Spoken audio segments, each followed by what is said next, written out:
Gym में पसीना बहाते दिख रहा ये 26 साल का लड़का कुछ समय बाद एक ऐसे केस से जुड़ जाता है जिसने पूरे शहर को हिला दिया। रात के करीब 10:30 बजे 26 साल का तरुण अपने घर लौट रहा था। शायद उसको अंदाज़ा भी नहीं था कि कुछ घंटों पहले उसके घर के पास क्या हो चुका है। जैसे ही वो अपनी गली में पहुंचता है तभी कुछ मुस्लिम समुदाय के लोग अचानक उस पर हमला कर देते हैं, जिससे तरुण बुरी तरह घायल हो जाता है। तरुण के घर वाले उसको हॉस्पिटल लेकर जाते हैं, लेकिन अगली सुबह 5 मार्च 2026 को तरुण की मौत हो जाती है। और यहीं से कहानी एक ऐसा भयानक रूप लेती है जिससे न कि एक शहर बल्कि पूरे देश में नफरत की आग सुलगने लगती है। और सोशल मीडिया पे लोग कई तरह के दावे करने लगते हैं। कोई इस केस को हिंदू मुस्लिम का एंगल देता है तो कोई इस केस को आपसी झगड़ा बताता है और कोई तो इस थ्योरी को बिल्कुल ही अलग बताने लगता है। हमने इस वीडियो के लास्ट में कुछ वीडियो क्लिप डाले हैं जिनमें ये दावा किया गया है कि जो बातें सोशल मीडिया पर दिखाई और बताई जा रही हैं एक्चुअल में वो इस केस से बिल्कुल ही अलग हैं। बट आई प्रॉमिस ये वीडियो देखने के बाद आपको पूरी क्लियरिटी मिलने वाली है कि एक्चुअल में ये सब क्यों हुआ और कैसे हुआ। My name is AK, now you watching. Delhi की JJ कॉलोनी उत्तम नगर मेट्रो स्टेशन से ज़्यादा दूर नहीं है, लेकिन यहाँ की दुनिया दिल्ली के बाकी हिस्सों से काफ़ी अलग है। तंग गलियाँ, एक दूसरे से सटे मकान और हर घर की आवाज़ सीधे पड़ोसी तक जाती है।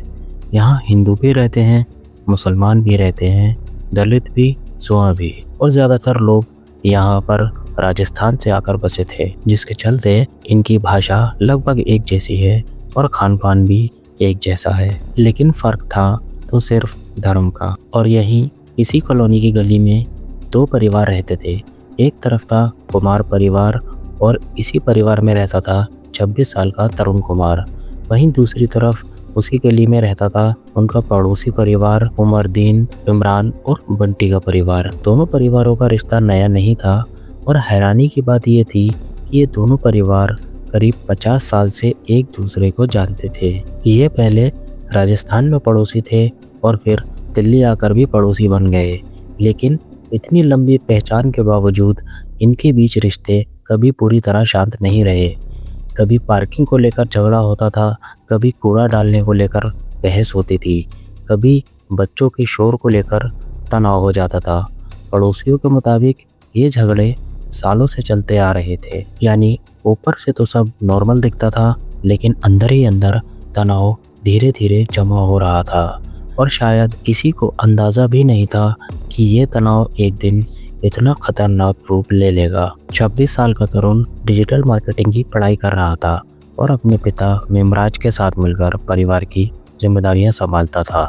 मेरे बेटे की 26 साल की उम्र थी और 6 फुट उसकी हाइट थी। नौजवान बच्चा था, वही हमारा सहारा था बच्चा। उसके भी अपने सपने थे, फ्यूचर की प्लानिंग थी, एक नॉर्मल जिंदगी जैसे हजारों युवाओं की होती है। लेकिन उसी घर में एक छोटी बच्ची थी, करीब 6 या 7 साल की। और यहीं से कहानी ने धीरे धीरे उस दिशा में बढ़ना शुरू किया जिसकी किसी ने कल्पना भी नहीं की थी। दिन था 4 मार्च 2026, होली का त्यौहार। सुबह से ही कॉलोनी में रंग, गुलाल और हंसी की आवाज़ें गूंज रही थी। सब कुछ नॉर्मल लग रहा था, लेकिन शाम होते होते एक छोटा सा पल सब कुछ बदल देने वाला था। शाम के करीब 4 या 5 बजे कुमार परिवार की छत पर वही छोटी बच्ची खेल रही थी। उसके हाथ में था पानी से भरा एक गुब्बारा। मस्ती में खेल खेल में उसने वो गुब्बारा नीचे फेंक दिया और यहीं से कहानी ने पहला मोड़ लिया। वही पानी से भरा गुब्बारा नीचे जाकर पड़ोस में रहने वाली एक महिला को लग गया और उनके कपड़े भीग गए। आमतौर पर होली के दिन ऐसा होता है, लोग हंसकर बात को ख़त्म कर देते हैं, लेकिन यहाँ मामला इतना आसान नहीं था क्योंकि पुरानी रंजिश पहले से मौजूद थी। और तभी छोटी सी बात से बहस शुरू हो गई और देखते ही देखते ये बहस झगड़े में बदल गई। दोनों परिवारों के लोग बाहर आ गए और माहौल अचानक तनाव से भर गया। कुछ ही देर में लाठियाँ, लोहे की रॉड, यहाँ तक कि क्रिकेट के बल्ले तक निकल आए। गली में अफरा तफरी मच गई, लेकिन हैरानी की बात यह थी उस समय तरुण घर पर नहीं था।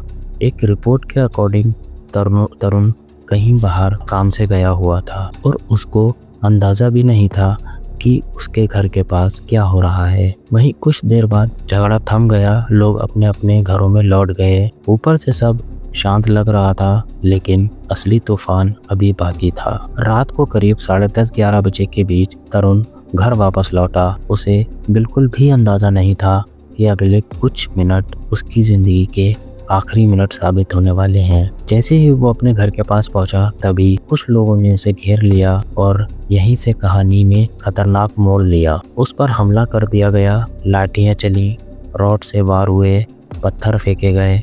हमला इतना अचानक था कि तरुण खुद को संभाल भी नहीं पाया। कुछ ही देर में वो जमीन पर गिर पड़ा। परिवार वाले उसे तुरंत अस्पताल लेकर गए। डॉक्टरों ने इलाज की कोशिश की, लेकिन चोटें बेहद गहरी थी और फिर अगली सुबह 5 मार्च को तरुण की मौत हो जाती है। 26 साल की जिंदगी एक ही रात में खत्म हो गई, लेकिन कहानी यहीं खत्म नहीं हुई। असल में यहीं से कहानी ने एक नया मोड़ लिया। तरुण के पिता मेमराज ने पुलिस में शिकायत दर्ज कराई। उन्होंने पड़ोसी परिवार के 22 लोगों के नाम दिए। पुलिस ने मामला दर्ज किया। पहले हत्या की कोशिश का केस बना, लेकिन जब तरुण की मौत हो गई तो मामला हत्या में बदल दिया। इसके साथ SC/ST एक्ट भी लगाया गया और POCSO एक्ट भी जोड़ा गया। इसके बाद गिरफ्तारियां शुरू हुई। कुल 16 लोगों को गिरफ्तार किया गया। लेकिन इसी बीच सोशल मीडिया पर एक अलग ही कहानी फैलने लगी। पोस्ट वायरल होने लगी और देखते ही देखते ये मामला पूरे इंटरनेट पर छा गया। कहीं लिखा गया होली के दिन दलित युवक की हत्या, कहीं कहा गया धार्मिक हमला। लेकिन हैरानी की बात यह थी, इनमें से कई पोस्ट में ये कहीं नहीं बताया गया कि दोनों परिवार 50 साल से पड़ोसी थे और पहले से विवाद चल रहा था। लेकिन अब कहानी सोशल मीडिया के हाथों में थी और जब सोशल मीडिया फैसला करता है तो हालात अक्सर बिगड़ जाते हैं। वहीं 6 मार्च को उत्तम नगर मेट्रो स्टेशन के पास प्रदर्शन शुरू हो गए। लोग इकट्ठा होने लगे, नारे लगने लगे। इसी बीच कुछ जगहों पर तोड़फोड़ और आगजनी की घटनाएं भी सामने आने लगी। स्थिति बिगड़ती देख पुलिस ने अतिरिक्त बल तैनात किया और पूरी कॉलोनी को बैरिकेड से घेर दिया गया और आने जाने वालों की जांच शुरू हो गई। और फिर 8 मार्च को नगर निगम ने आरोपी परिवार के एक घर के बाहरी हिस्से को गिरा दिया और कारण बताया गया अतिक्रमण। लेकिन समय को लेकर सवाल उठने लगे, क्योंकि ये कार्रवाई प्रदर्शन के तुरंत बाद हुई थी। वहीं जब मामला अदालत तक पहुंचा और 11-12 मार्च को दिल्ली हाई कोर्ट ने आगे की तोड़फोड़ पर रोक लगा दी। अब यहाँ पर हम कुछ वीडियो क्लिप्स देखेंगे जिसमें अलग अलग तरीके के दावे किए गए हैं। सबसे पहले ये वीडियो देखते हैं। तरुण जो है, पहले तरुण ने ही 5 आदमियों को जख्मी किया है, 5 आदमियों को जख्मी किया है। आप देखते हैं इस वीडियो को। कौन है और सही कौन? गलत है हिंदू फैमिली वाले, इसलिए गलत है क्योंकि ये चाहते तो वो आप आराम से सुलटा सकते थे। जरूरत नहीं थी कि आप युवा वाहिनी को बुलाओ, रक्षा दल को बुलाओ, प्यार से बात करते, चाहे जिसकी भी गलती थी, लेकिन इस तरीके से नहीं करना चाहिए था। जो ये हिंदू मुस्लिम छेड़ रहे हैं, ऐसा बिल्कुल भी नहीं है।